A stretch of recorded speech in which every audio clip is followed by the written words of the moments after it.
오늘 미국 증시 너무 좋았어요. 네. 아유, 무슨 일이 있었나 보도록 하겠습니다. 지수부터 좀 볼게요.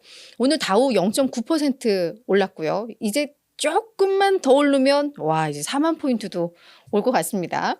S&P 500 사상 처음으로 5,300 돌파했고요. 나스닥 지수도 1.4% 올랐습니다. 3대 지수 모두 다 사상 최고치입니다. 너무 잘했어요. 그죠? 오늘 이렇게 올랐던 거는 CPI죠, CPI. CPI가 진짜 이번에는 조금 낮게 나왔어야지 또 높이 나왔으면 약간 불안할 뻔 했는데 정말 이 시장, 우리 투자자들의 바람이 닿았던 것 같습니다. 사실 어제도 미국 증시는 되게 좋았어요. 원래는 소비자 물가지수가 나오고 그다음 생산자 물가지수가 나오는데 이번 달에는 이게 좀 순서가 바뀌었어요. 근데 생산자 물가지수가 예상보다는 높게 나왔습니다. 그래서 사실 이거 뭐지 싶었는데 다행히 이번에 나온 게 4월 PPI였잖아요, 어제. 근데 그 전달 게 이게 수치가 약간 조정이 되면서 많이 낮아졌어요. 그래서 어제 예상치를 상회한 걸 그 전달 거 조정된 게 어느 정도 좀 상쇄를 해줬고, 제롬 파월 연준 의장이 또 발언을 했죠. 어떤 내용이었냐? 물론 연초 들어서 인플레이션이 우리가 예상했던 것보다 좀 높게 나오고는 있다. 그래서 이게 약간 우려스럽고 그렇기 때문에 현재의 금리 수준을 좀 오랜 기간 유지할 수 있을 것 같다라는 이야기는 했습니다. 하지만 이 생산자 물가지수 조정된 걸 보면 이게 완전히 뭐 상승이라기보다는 약간 여전히 혼조되어 있는 상황이고, 그래서 다음 금리 정책이 인상일 가능성은 되게 낮게 보인다. 이런 말들까지 덧붙여주면서 어제도 시장 분위기는 나쁘지 않았어요. 근데 이제 오늘 CPI가 예상을 밑돌았죠. 그래서 오늘 시장 정말 환호를 했습니다. 금리 인하 기대감을 되살려줬거든요. 자, 내용 보면 우리 소비자 물가지수 4개 파트로 나옵니다. 먼저 그냥 헤드라인으로 보면 전년 대비 3.4 나왔고 전월 대비 0.3, 그리고 변동성이 큰 에너지라던가 식료품을 뺀 근원 CPI 같은 경우에는 전년 대비 3.6, 전월 대비 0.3인데 이게 그냥 전반적으로 말씀을 드리자면 예상을 밑돌았거나 아니면 예상과 동일하면 전월보다는 낮아졌던가 이런 수준으로들 나왔습니다. 그러면서 진짜 다행이다, 안도를 많이 했습니다. 월가에서도 분위기는 나쁘지 않았어요. 평가들이 긍정적이었습니다.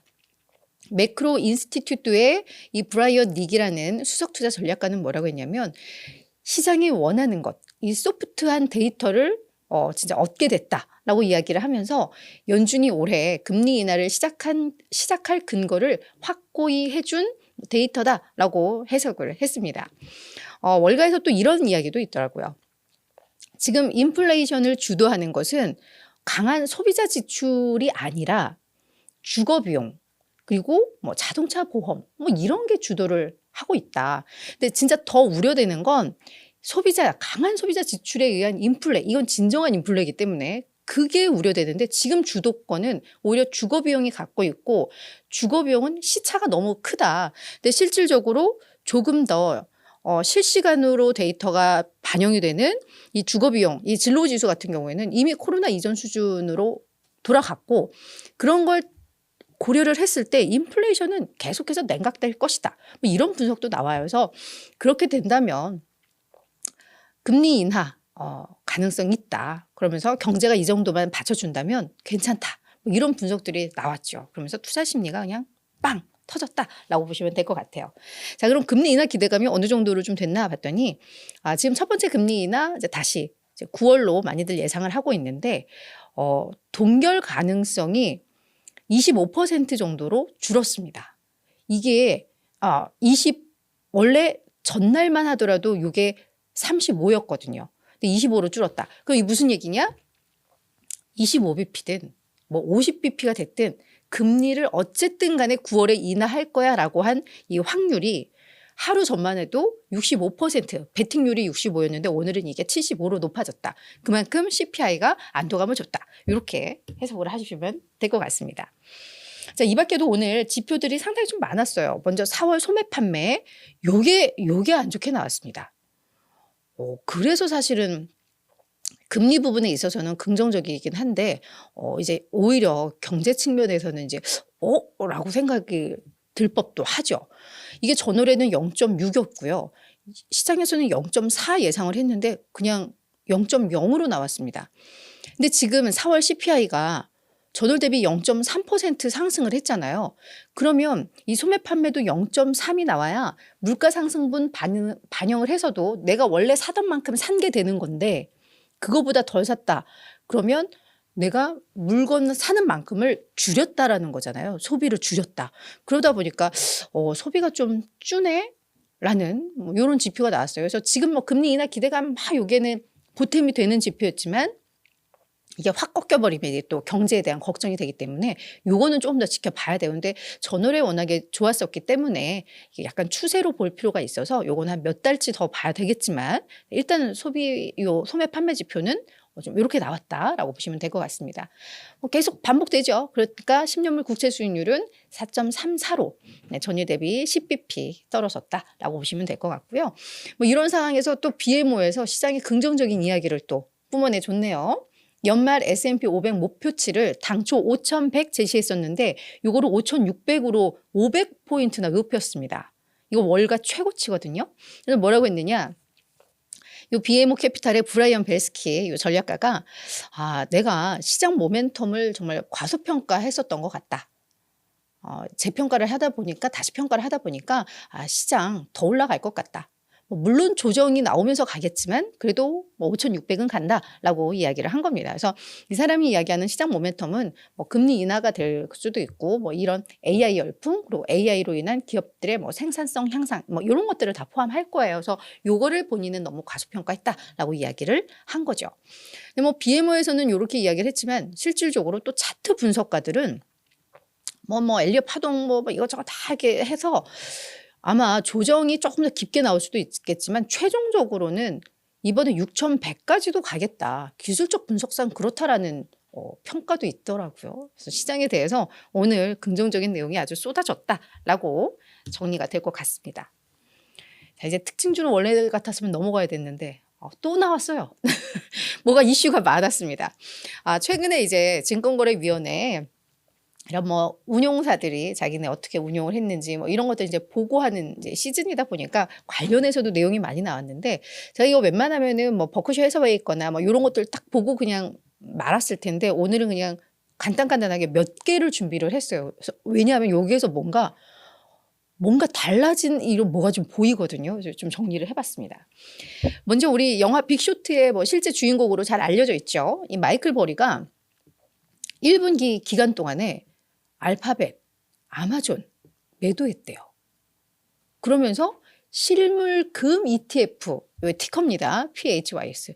요걸로 이제 거의 진짜 올인하듯이 엄청나게 이거를 샀다고 해요. 요즘 금 가격 되게 좋잖아요. 그래서 이 마이클 버리는 이런 그동안 잘 나갔던 M7 종목들의 일부 종목들은 팔고 대신에 금에 좀 베팅을 한다라는 거죠.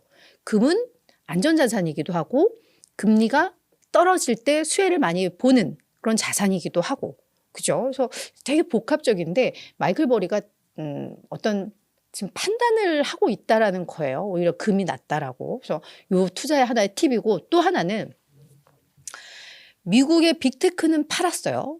근데 중국의 JD.com, 징둥닷컴이라고도 하죠. 징둥닷컴. 이거하고 알리바바는 또 새롭게 매수를 했습니다.